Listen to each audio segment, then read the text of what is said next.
tell you as a father, I know from raising my son that he needs both me and his mother in his life. So when someone who hasn't had children is telling me, oh no, kids don't need both their parents, I find it laughable because I tell you something, most parents will tell you that they know that their child needs both parents in their life. For you to say something like that makes no sense to me as a parent. It doesn't make any sense. I have kids in my family that were raised single parents and whatever, or some kids in care and stuff like that. I feel like it's laughable that you just said, oh, my life is this, so you're wrong. It's not. That's not what he's saying. He's saying my life. He's saying my life is this, and stats back it up. It's not about me. What about statistics? It's about what the results are at the end of the day. Because the way you're going, it's just like I believe what I believe, regardless of any stats. So you could see whatever stat, and you're still gonna think what you think. Yeah, because I think you can't generalize anything in the world. I don't think anything can be generalized. You have to generalize, like unless you're a therapist giving specific advice, like you have to generalize. I think people are too individual to even. You're saying you can't generalize. You can't say women are this. You can't say so and so is out. You can't say children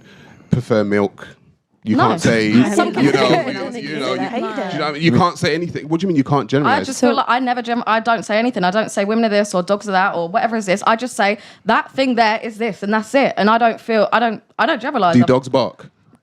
Some don't. My dog never barks. Some don't. So now, see, this is the thing. So now you would just argue just to be right in a conversation because you know dogs bark. But for you to say, oh, some don't, it's like that's what dogs do. Then you can't argue anything. You can't argue anything. Because if you can't generalize at all, then you can't argue anything. Yeah, there are always exceptions. I'll take that back. I'll take that back, and I will just say you can't generalize men and women and families.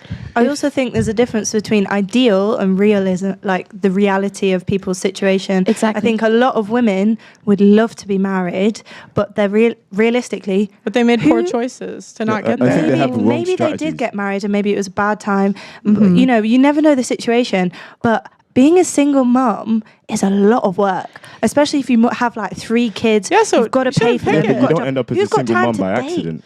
So I'm saying like don't pick it. So don't pick it. That's a choice. Yeah, you don't end up as a single mom by accident. Like, and you choose who you sleep with. I don't know. I think maybe if that husband was better, she wouldn't have left. Oh, it's his why is it? But why is it? Maybe if she was maybe if she was better, she wouldn't have left. I think if they both worked on it, then I think we can both agree people should work on their relationships before calling it quits. But there's reality. There's a reality and ideal. Listen, I think women should be more discerning when deciding which men they should get involved but women have only recently earned, like, over the last, 20, 30 years, right? Which isn't a long time period in the grand scheme of things, especially generational. It's 2 generations. Fair enough. It's 2 generations. The consequences will still be there. Yeah, but it's 2 generations. What does that have to do with me today? I'm a woman. What does that have to do with me today? Women had to rely on men for, like you said, financial support to be able to work, to be able to live, essentially. And as we've come out of that, yes, it's been, 40, 50 years, right? As we've come, probably a bit longer. No, about 50, 60 years to say that. And they had to rely on settling to be able to get a man to be able to support them. So we are still shifting out of that mindset where you settle for something that maybe isn't that great because you have to be supported. You have to have this nuclear family situation. I grew up with 2 parents in the house. I grew up with a relative, 2 parents who were incredibly functioning society, but I was suicidal by the time I was 12. So having 2 parents doesn't blanketly assume that you're going to be happy. Like those statistics that you read off, it's not necessarily because the kid had a single mother. There's so many different systemic issues that go into that. Poverty, where you live, like different aspects. It's not just about having a single mother. I've got a question for you, all the girls on the panel. So I learned this a couple of weeks ago that women are very picky when it comes to men.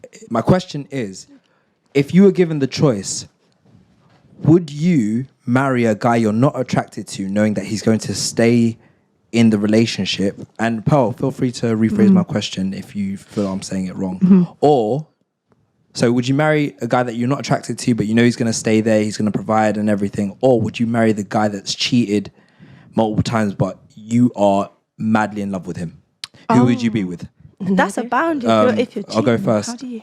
Personally, I would say neither, and because I've been in both of those situations where I've had someone who would be a perfect option, but I wasn't attracted to them, and I've had someone that I've been madly in love with who fucked around with me, essentially. I've been in both those situations, and I think the issue is people have to think they have to settle for those situations. So which one? Neither. Sorry, I don't know if it's a cop-out, but I wouldn't choose either. I'm not doing. I would rather be on my own. All right, if those are my 2 options. If you could give me one, life on the line, one that you I would choose the one I'm not attracted to. Cool. Me too. Okay. Yep. I think I also have to say neither. I'm not somebody who's ever necessarily thought... If your life is on the line, if your life is on the line, pick one. I'd rather die. Wow. I think that's where honestly, like the way you guys are answering, like that's why 50% of women over 30 are single and childless. Right. Yeah. Because they want to be. It's a decision. It's not necessarily because they're also the least happy group when they hit like 45 or 50. Correct. Because like the party runs out. Yeah, it's not really a decision. Someday no one's lining up to date you at a certain age. Yeah. And it's not really a decision because the guys are the ones who control who gets relationships. Ooh. I mean, from what I can see, it seems like the crux is you need to understand that just because you don't like your options doesn't mean you should gaslight yourself into believing you don't have any. You know, like Right. Yeah, and your options are But just that's your level. I So don't like think if you don't like the guys you can date, then like you should probably try to improve yourself. But yeah, and I completely agree with that. I believe you should work onto yourself until you're ready to be in a relationship that you want. And that's why I would rather be alone until I'm ready for a relationship that's going to be reciprocal in all ways. And I think that's the mindset. It shouldn't be about whether people are going to settle for a relationship or anything like this. People should be open to working on themselves, be open to like not being judgmental and being it's about love. Do you think at a certain age though, it's kind of just like, okay, like let's say 32.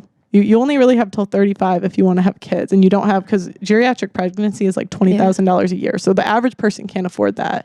If you want a family and you want kids, do you think there's a certain age where you kind of look around and be like, you know what? I don't think my options are going to get better than this because I'm just getting older. I think yes and no. Because I a lot of times, like when we say settle, like maybe he's settling for her. Like how can we just say women are settling when that's your level? I think that's like saying a guy saying, "Oh, I didn't get a Victoria's Secret model, so I settled." Yeah.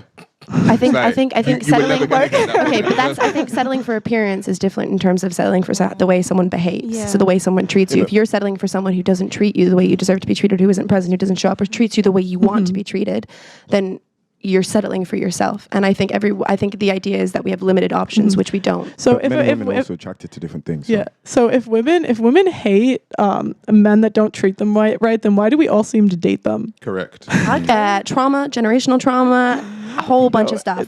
So many different things. No, it's not an excuse. It's genuinely what's going on. Women are attracted to bad boys. Yeah. Right? Yeah. I like a good at a boy. certain age. Generally, women are attracted to bad boys. So women see red flags in men. They see a certain type of man. Generally, we know it's not all women, yeah, and they still go for that type of man. Do you know about attachment theory by any chance? Go on. How we pursue relationships that remind us of our earliest relationships. It's like anxious attached, like that sort of thing, right? So especially in terms of like anxious attachment and that sort of thing, you tend to seek relationships where even if someone's treating you negatively, you think you're the problem. So you do anything you can to change yourself to match that behavior. And that's why women stay in relationships, because they have this self-deprecating view of themselves. So are they broken? Insecurity. I wouldn't say broken. I don't like the word broken. Well, because that's what the show was about. Broken women, Unhealed. broken I would say society. unhealed. No, but I would make that point. That I don't sounds think broken society to is me. broken. I think unhealed and broken are very different things. I think So they're Very unhealed. different things. But you don't think okay, if you so if something is- think if you keep dating bad partner after bad partner, like maybe it's you. Maybe Do you know how maybe deep the you're, trauma goes for someone to constantly put themselves in that situation where they constantly make the wrong choice? Yeah, but after a while. So deep, and that can be so subconscious. It's so difficult to consciously bring to mind if you don't have the right people talking to you about it, the right therapy. or you could just make better. Like It's not an excuse. Even if it is an excuse, it's a genuine excuse that people deal with. People Not really. Like, at the end of the day, you have to take I have an ownership and responsibility. anxious attachment style, but I'm not going to blame that on my poor choices. Like I'm just gonna say that was a poor choice, and I'm gonna learn from it. I'm not gonna say, that's blame it on your childhood. But no. I mean, I could do a whole sob story about how I had 10 siblings. It's not a sob story. You can acknowledge the poor choice and still like see that you can make better. But some people just can't see that. Or because you they're could stuck just in say, that cycle. this is a poor choice. This is on me. This is my fault. I'm gonna move on. Some people don't have the ability to be able to do that. Everyone That's a has the choice. ability. You make that It's assumption. a choice. It's not. It's a not. choice. Some So they're things are broken so then. deeply. I'm going to say yes, but I don't like the word broken. I Right. say unhealed. I also So think broken, when you get to an broken adult, women, broken society. But it's not just broken women. It's broken men. It's broken people. No, but it's not just broken women. Okay, so you're talking about anxious attachment styles. Yeah. We're talking about women who choose men. Yeah. Right. When women choose women have babies by these men. Right. Sometimes. So generally, women are having babies. Right. So if they're choosing these men, having babies by these men, what are these children going to be? That's what I said. What are these children going to be like? Because the next generation that is going to be raised in this society, the next generation that matters in the society is the children. Okay, and so like I said, if the women are broken, you are going to raise a broken society. The men are involved in that too. Yeah. Oh, but hang on. But you were telling me that it's okay to raise a child without a man. Yeah. So you're saying, men are involved, but you don't want the man involved. No, I'm not saying that's a blanket. So then what are we doing here? What are we doing? Are we raising nuclear families, or are we doing the whole single mother thing? Are we being broken? Are we raising broken children? What are we doing? I don't understand how women are broken because they choose bad men. So that means broken society. But bad men, they're just being chose. The bad men are there. That's the subject. But bad men are broken too. But the majority of men are good men. Ooh. It's a very small percentage of men that are sleeping with all the women. Like it's a very 20%. Like if you want a guy that's over 6 foot, that's 15% of men. You want him to be cute, cut that in half. You want him to make money, cut that in half. It's a very small percentage of men that are sleeping with all the girls. Like every girl has a guy in their friend zone that would treat them well, and they know would treat them well, and they know likes them. And it's like we don't pick them, and then we're gonna cry because the guy we picked is bad to us. But you could have picked the guy in the friend zone.